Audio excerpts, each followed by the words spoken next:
This episode of The Listening Post includes discussion of suicide, suicidal ideation, and moral injury.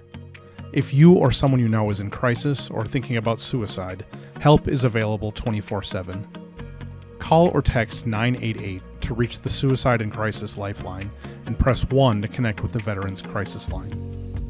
LGBTQ+ callers can contact the Trevor Project at 1-866-488-7386 or text START to 678-678. You are not alone. Support is always available.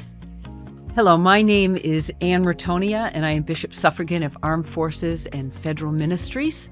And I recruit, support, and care for chaplains serving in the military, the VA, the Bureau of Prisons, and any federal agency that requires an endorsement. And today we have a second in a series of conversations on challenges that our spiritual caregivers face each and every day in the work that they do. And to help us in this second conversation, we have the Reverend Dr. Janine Driscoll, who is with us today. And Janine has her doctorate in counseling psychology. She has a private practice in North Carolina, in Chapel Hill, I believe. And she also serves the Diocese of the Rio Grande in their pastoral care response team, as well as working with the Commission on Ministries. So Janine, we're delighted that you're here today. And the topic that we're going to be talking about is, it's a serious topic, and it's one that particularly our military and our VA chaplains are dealing with right now. And I imagine some of you in our communities in the wider church are also seeing that, and it's suicidal ideation.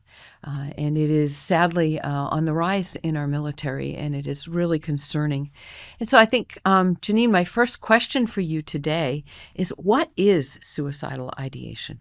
Suicidal ideation is having thoughts about suicide, and it can be that broad in terms of suicide as a thing, suicide as an option, suicide as an action that one might take. To have suicidal ideation does not mean that a person will actually end their lives by suicide. What it is thinking and spinning on, suicide. What would that be like? It can be, for some people, actually a coping strategy. There are folks with chronic suicide ideation, and we can look at a whole host of reasons for that. I think it might boil down to when, we were talking about thoughts earlier with anxiety. A way that some folks deal with stress is to consider suicide as an option. And as they're doing that, they have a sense of being in control. Right?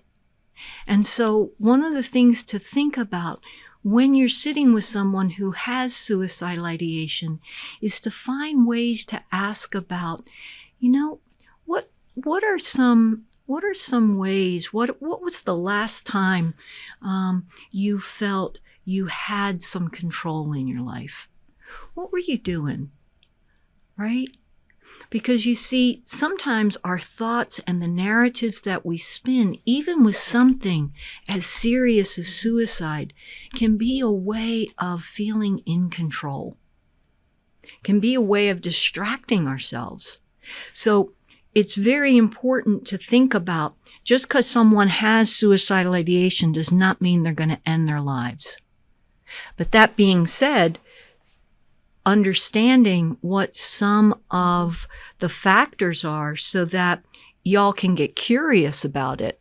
And I know your chaplains go through a pretty intense training at the schoolhouse, right? Right. And so I want to make sure that what I would offer is not too basic, given that they've already been trained, right? But helping them, like, let's say someone says to me, I'm thinking a lot about suicide these days. Well, what's happening that you're thinking about that? What's happened in your life that's causing you that kind of distress, right? When you think about it, what do you notice is the effect of thinking about it? See, that's a really key question. What do you notice is the effect of thinking about it? And then, if it's okay with you, I would like to ask you some more questions. Just, can we unpack this a little bit? I think that is so important, Janine, because oftentimes, folks are afraid to ask about if somebody's even thinking or considering taking their life, because they think it's going to be a push for somebody to actually take that step. So before somebody actually gets to the point of considering taking their own life, particularly for military and veterans, you name some of those questions that caregivers could be asking.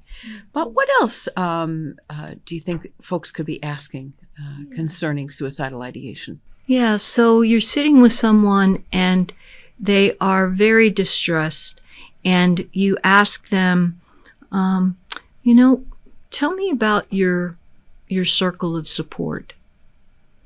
Who's in your circle of support? Mm-hmm. Does any of them know how much you're suffering right now? How much you're struggling? Right? Sometimes when people are considering suicide, they often feel like they're a burden. They're a burden to their unit. They're a burden to their families. They come back from deployment and they have experienced such tragic stuff. And they don't want to burden anybody with that. And that's where support groups in the community with other service members can be so helpful, right? But that sense of being a burden, that sense of shame, the sense of there's nothing really left to live for. When people are dealing with the consequences of various kinds of moral injury, there can be this sense of, I am such a monster. I don't deserve to live. Mm-hmm. And again, that's where having support groups and having, even when, some communities don't have support groups for veterans coming back from deployment. Maybe some of our churches, could look and see, well, who's in our cadre, in the congregation who might be able to facilitate this. Because when you hear other people talking about the same kinds of things and hearing, let's talk about what it's like to have that feeling of being a monster, So as our chaplains, you're diffusing it. I'm sorry. I'm thinking about as our chaplains, as they're preparing folks to go on deployment and after deployment, those practices that they can use in order to help folks make sense of what they've experienced so they don't have that sense of isolation. Yeah. When I think about suicide and people feel really isolated before they maybe might take action on some of these thoughts that they have. I'm amazed at what the military is doing right now as far as suicide prevention. They've got programs called battle buddies. And so you've got somebody that you can rely on and talk to about some of the things that you might be experiencing, and the work to identify who, in fact, are your supports when you have these times of crisis. And so are there some things that our chaplains can do or our community caregivers can do to prepare folks if they may be facing difficult situations that might lead them to think that they are, in fact, monsters or and that there's no purpose for their life? Yeah, to curb that self-loathing, right? There are initiatives that have come out of the literature on moral injury and adaptive disclosure. And what seems to be really important, Bishop, is the collaboration between chaplains and psychologists and having co-facilitated groups. And we can extrapolate from that, right? And talk about how to prepare people for what they might be facing, right? And again, going back to that image, that sense of self, right? Beloved of God, child of the universe, right? And actions, helping people to recognize, maybe this happens post-deployment, right? To be able to talk about, what did you experience? What continues to haunt you or to lurk, right? And how do you make sense of that? And getting a sense from talking with folks how much they identify with what they did rather than who they are. That makes so much sense, because if you think about this doesn't change your identity as a beloved child of God. That never changes. And yet we can let this experience change who we think we are in the eyes of God. Yes. And in the eyes of our beloveds, Yes. Yep. Absolutely. So I think about the sacramental life in the church and the place of reconciliation, particularly post-deployment or post-event or post-moral injury. What are your thoughts about the sacrament of reconciliation and how that can help? Wow. Can we talk about this for a couple of hours maybe? Because the sacrament of reconciliation is so powerful, and in our wider church, right? We don't use it enough. Right. Yeah. Remember the commercial, orange juice isn't just for breakfast anymore? That's right. Confession just isn't for...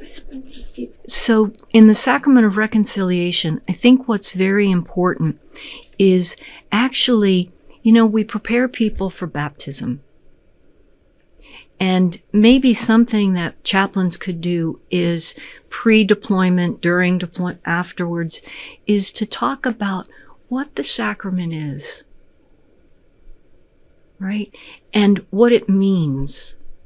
And that it's not about, oh, I need to go and confess to this priest in order to be forgiven. It is what the spiritual mystics for ages, East and West, have told us.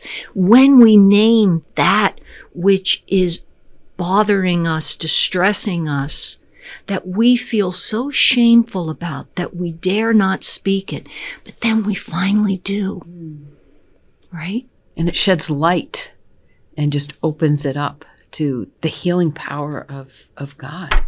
Yes, and it might be, we tend to think about the sacrament of reconciliation as, a discrete event, beginning, middle, and end. Right.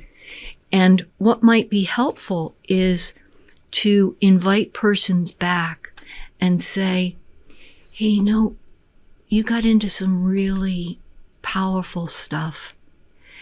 And as much as I believe and pray with you that Jesus has put this behind you, that door is shut on that stuff, right? That doesn't mean that as humans, it doesn't get stirred up again, right? Or that something happens in the community that reminds them of what they've done. And it can start that cycle all over again. And so encouraging ongoing prayer, ongoing communication. Because when something is secretive, when something is egregious, and it stays silent, that is toxic. That is corrosive to an individual's soul and psyche and relationships. So yes, the sacrament of reconciliation, yes, talking about what has happened. But you see, Bishop, not, and this is where the fine line is, right? Not rehashing, right? Don't tell me about what happened in that firefight. Tell me right now about how that's impacting you. How is that haunting your dreams? Right? You might ask, what's the most disturbing image? But there's this fine line between like rehashing, right? That can actually be re-traumatizing, Right. Yeah. right? There's a difference between that and getting at, how is this impacting you? How is this impacting your sense of yourself? Right? You know, when you close your eyes at night, what do you see? Those are such important conversations to have. And again, we're afraid to ask because we're concerned that we might push somebody in a direction that could be harmful. So I wonder, how do you know that somebody might be ready to take their life? Mm-hmm. Yeah. Yeah. So in general, Bishop, when someone has a plan, they know where they're going to do it, when they're going to do it, how they're going to do it, and they have access. They have access to those means, including firearms at home, right? Including medications. So a plan, very, very specific plan, and access to lethal means. When a person begins to write letters, or they begin to say, you know, hey, if something happens to me, will you be in touch with my folks, or will you let my girlfriend know, or, you know, and they start intimating this stuff. If they start to give away keepsakes or things that are meaningful to them and to their battle buddies, Right. like, these are red flags. Mm-hmm. These are red flags. When somebody has isolated themselves, right? Remember that sense of burden, that sense of self-loathing, that sense of, you know, what's my reason for living? One of the reasons, and this is something for our chaplains to be aware of, as well as community clergy, especially for young folks, when they have a severe and unexpected disruption in, let's say, a romantic relationship, or they find out that, you know, they're at a duty station, and, you know, their boyfriend or girlfriend or husband or wife has had an affair. That kind of intense disruption can set off such anguish, right? When people have a more impulsive way of coping, Which you see in young people, just because their minds and their brains aren't completely developed. right? Yeah. Right. And we don't do a very good job, even in our faith communities, of helping to develop skills for navigating life. Like, so much of our liturgy, our spiritual practices, they can be contoured to help young people put in context what they're experiencing. We can teach them, and we could do better on that front, right? And I think the military is really picking up, you know, because of the rate of people completing suicide. But we have to do a better job of helping folks deal with intense distress. And when they have an impulsive edge, helping them to slow down, right? If other people in their life, Bishop, have ended their lives by suicide, that's a risk factor even. That becomes a risk factor. I was reading a couple of different studies recently published on moral injury. And a couple of the studies looked at, yes, there is a correlation for different kinds of moral injury and suicide ideation, and for some suicide completion. And, you know, broadly, that moral injury falls into a sense of culpability and guilt about what one has done or witnessed. Or the other big category is betrayal. Betrayal by a battle buddy, by a superior, okay? And so this study found that there was a more significant correlation between moral injury, where one is the agent, and suicide ideation and suicidality than one who's been betrayed. And that kind of surprised me in a way. I thought it would be the other way around. Yeah. And so I think the take home is, like, you and I, we went to the same place. I'm reading through the abstract before I open the article, and I'm like, oh yeah, I'm. And then you get to it, and it's like, oh, my assumption, right? My sense of, well, I know. And so unpacking it.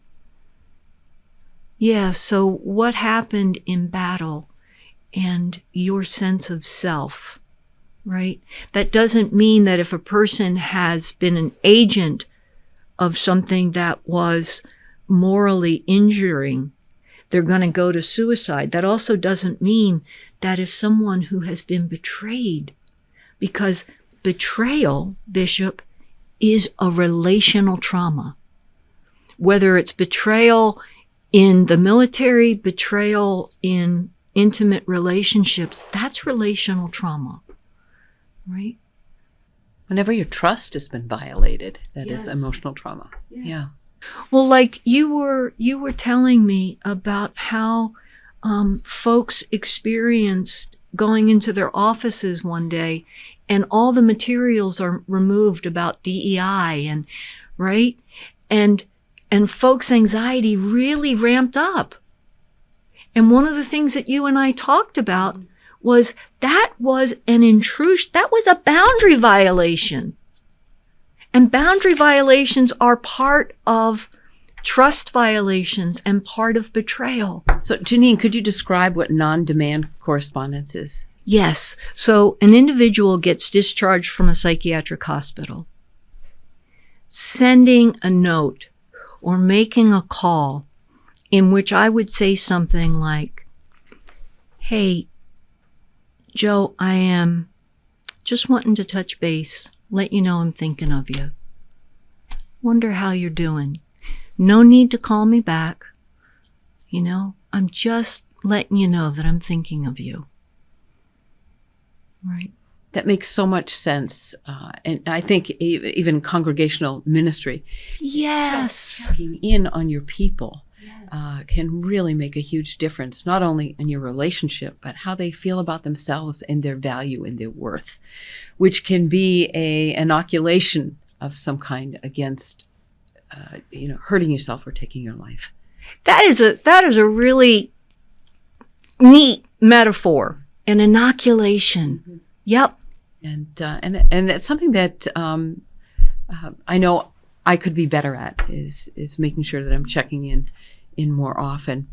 It can also, excuse me, Bishop, it can also be very difficult when families want to keep it quiet, right? That so-and-so was in the hospital. They might not even let their priest know.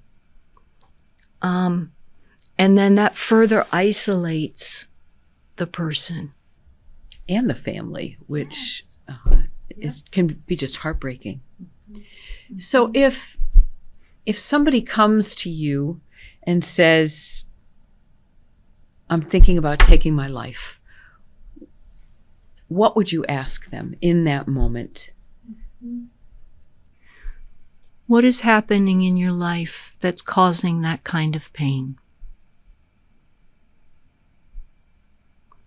And listening. Would you ask them if they had a plan?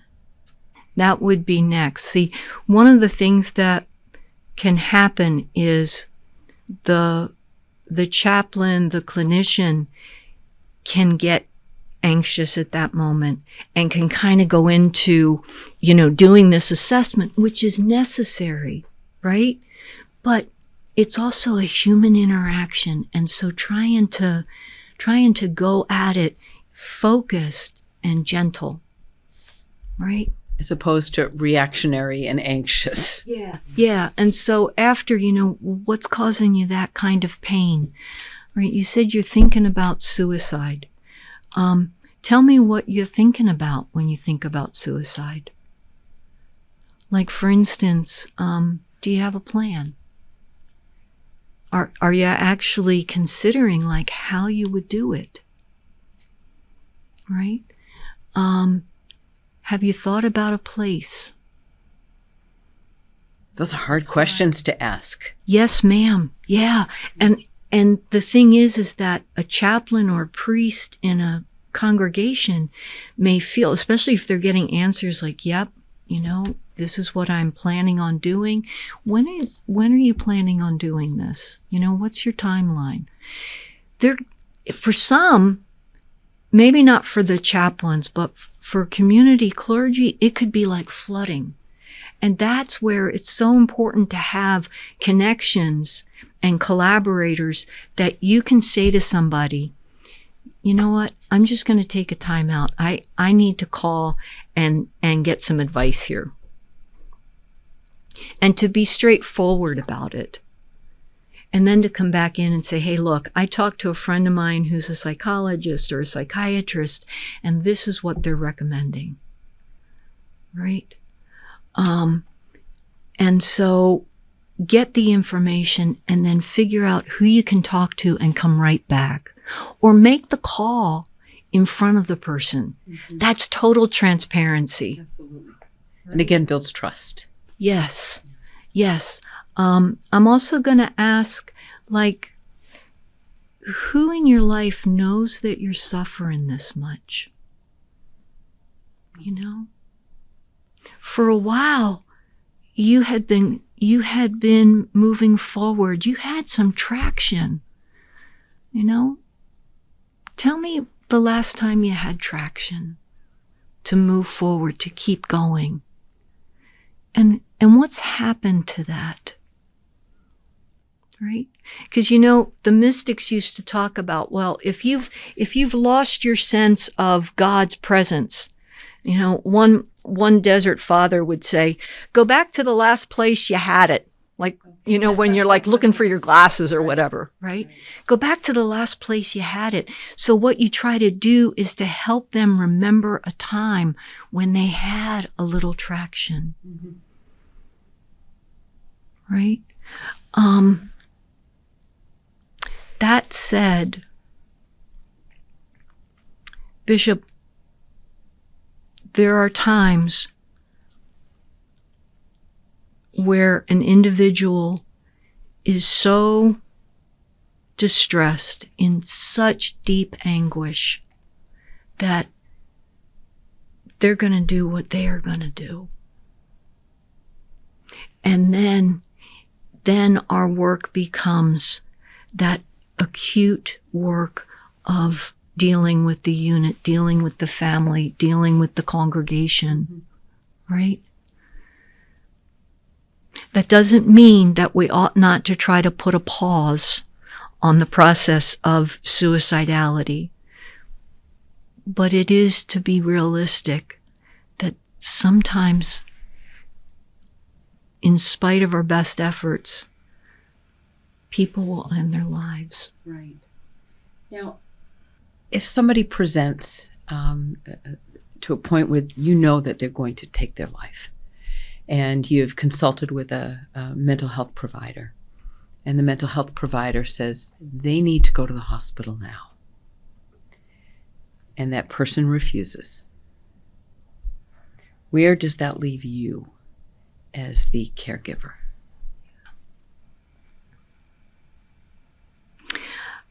I don't know what military protocol is. It leaves the clinician or the chaplain in a really tough place. Mm-hmm. Because when a person is utterly overwhelmed, they're feeling out of control. And then for me to say, because I believe that I know better right now, I'm going to enact this process of usurping your control. Right? Because, see, and again, I don't know military protocol, but then police would come with the ambulance. They may or may not cuff the person. They take the person to an emergency room.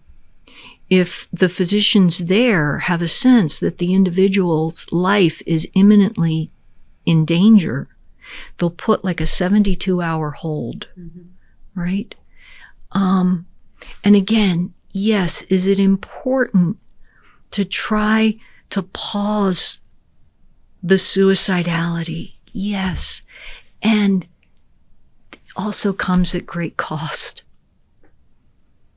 And so this is where preventive measures come in. This is where saying to someone, look, everything that's happening right now for you is bleak. It absolutely sucks. And I don't want to make it worse by having to do this. You know, would you please, I will go with you. I will go in the ambulance, you know, or if it's in a setting where the clinic is here and the hospital is here, hey, I'll walk with you. I'll hang out with you. And isn't that the message? I'll walk with you. Absolutely. Absolutely. And isn't that what we're called to do with one another, is to walk alongside each other, even in our sadness and in those moments that life seems so bleak. And to help people find those resources internally and in the environment. But man, Bishop, when that happens, I can tell you that the importance of touching base with a chaplain for whom that's happened, or a psychologist, is really key, or a priest in the community.